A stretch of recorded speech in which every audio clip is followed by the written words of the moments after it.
नमस्कार, मैं मेघा हिंदुस्तानी स्वागत करती हूं आपका देश नीति पर। विकिपीडिया और एएनआई के मुद्दे पर हाईकोर्ट के फैसले को बदलने का काम सुप्रीम कोर्ट ने किया है।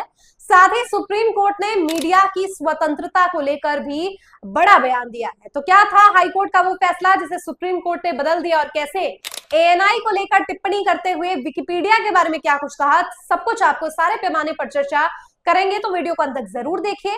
चैनल पर नए हैं तो चैनल को सब्सक्राइब कर लीजिए। सबसे पहले आपको बताते हैं कि यह मुद्दा शुरू कैसे हुआ। दरअसल हाईकोर्ट में एक याचिका डाली जाती है विकिपीडिया के खिलाफ।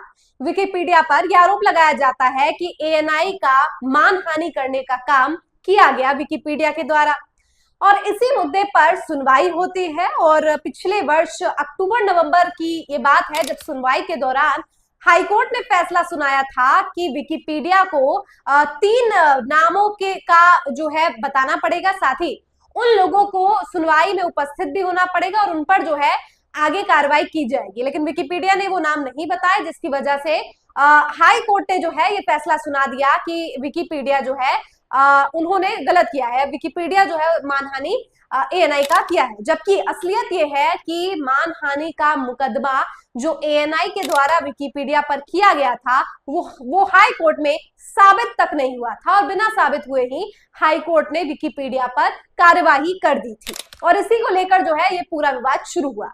अब ये मामला जब सुप्रीम कोर्ट में पहुंचा है तो सुप्रीम कोर्ट ने हाई कोर्ट के इस आदेश की आलोचना भी की है, और इस फैसले को बदल दिया गया है जिसमें बिना मुकदमा सिद्ध हुए, यानी मानहानि का मुकदमा जो एएनआई आरोप लगा रहा था, जो विकिपीडिया पर सिद्ध भी नहीं हुआ था और बावजूद उसकी कार्रवाई विकिपीडिया पर कर दी गई थी, उस फैसले का विरोध करते हुए हाई कोर्ट के उस फैसले को बदलकर अब सुप्रीम कोर्ट ने नया फैसला सुनाया।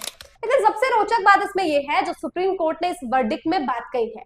सुप्रीम कोर्ट ने कहा है कि ऐसे मीडिया की स्वतंत्रता का हनन है, और अगर अभी आज ये काम विकिपीडिया के खिलाफ हुआ है, कल को एएनआई के खिलाफ भी हो सकता था, परसों किसी बड़े ऑर्गेनाइजेशन या किसी भी अन्य ऑर्गेनाइजेशन के खिलाफ भी हो सकता था। कहने का ये मतलब है सुप्रीम कोर्ट का कि मीडिया की स्वतंत्रता को छीनने का काम केवल इस आधार पर नहीं किया जा सकता अगर वो कोर्ट की सुनवाई का अवहेलना कर रहे हो, या सरकार की आलोचना कर रहे हो, या कोर्ट के बारे में कुछ कह रहे हो। तो इसका मतलब ये नहीं है कि कोर्ट उसे पर्सनल ले लेगी और फिर उनके खिलाफ कार्रवाई करेगी। यहाँ पे सीधा साधा ये मतलब है कि हाई कोर्ट ने जो ये पूरा काम किया है, जिसमें एएनआई का समर्थन इसलिए कर दिया है क्योंकि विकिपीडिया ने उनकी बात नहीं मानी, या विकिपीडिया ने कोर्ट के बारे में बातें कही, या इस तरीके से आलोचना की गई है सरकार की। क्योंकि जो एशियन न्यूज इंटरनेशनल ये जो है एएनआई जो है, यानी कि एशियन न्यूज नेटवर्क जो है, ये आपको पता ही है सरकार और सरकार से जुड़ी हुई खबरें दिखाता है। और यही कारण है कि अब सरकार से जुड़ी खबरों को दिखाने वाला सच अगर कोई भी प्लेटफॉर्म दिखाता है, यानी सरकार के द्वारा की गई झूठे वायदे, या सरकार अगर कुछ गलत बोल रही है उसको खुलासा करने का काम अगर कोई करता है, तो अक्सर एएनआई या कोई भी ऐसी एजेंसी है जो सरकारी पिट्ठू है वो मानहानि का केस दर्ज कर देती है। और कुछ विकिपीडिया के साथ भी यही हुआ, और विकिपीडिया को आदेश भी दिया गया कि वो चीजें रिमूव कर दे।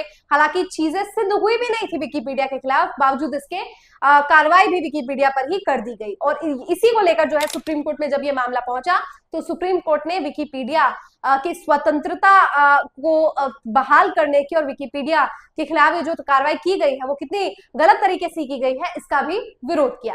तो मामला यहाँ पे मीडिया की स्वतंत्रता को लेकर है कि अब जब आलोचना की जाती है तो इस तरीके की कार्रवाई की जाती है। और ये पहला मामला नहीं है, इससे पहले भी हमने लगातार देखा है कि कुछ हो ना हो, कभी राहुल गांधी पर मानहानि का केस, कभी किसी चैनल पर मानहानि का केस कर दिया जाता है, कभी एनडीटीवी ब्लैकआउट हो जाता है। तो इस तरीके से लगातार जो है सरकार की आलोचना करने वालों के खिलाफ उनके आवाज दबाने के लिए इस तरीके के कदम उठाए जाते हैं। लेकिन आज जो सुप्रीम कोर्ट ने सुनवाई के दौरान बड़ा फैसला सुनाया है, आप अपने आप में प्रशंसनीय है। और आपकी क्या राय इस पूरे मुद्दे पर कमेंट करके बताइए। मुझे दीजिए इजाजत, देखते रहिए देश नीति। धन्यवाद।